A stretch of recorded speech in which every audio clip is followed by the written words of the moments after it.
көп адам малынан айырылып қалды. Жаңағы үйір жылқыдан айырылып жатқандар бар. Ірі қара мал, қой, ұсақ түйек барлығы кетіп жатыр.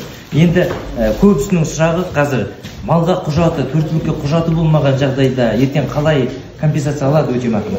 Ол өте қиын мәселе.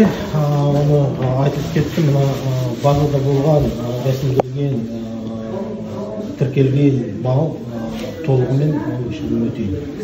Ол айтылды. Ал енді тіркелмеген мал, тіркелмеген жалғыз мал емес, біз халықта болдық. Үйлері тіркелмеген. 20 жыл тұрып жатырмыз, соны ойламаған кезінде сатып алған, бірақ аяғынан тіркелмеген. Ондай мәселені жеке-жеке айналысамыз.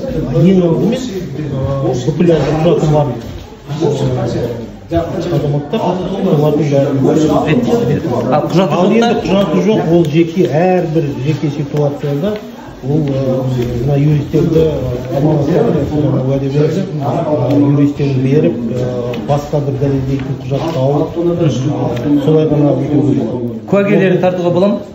Оны қазір айта алмаймын. Оны айту қиын, себебі енді қаражат қой, ақша бар. Оның бәрін дәлелдеу керек болады.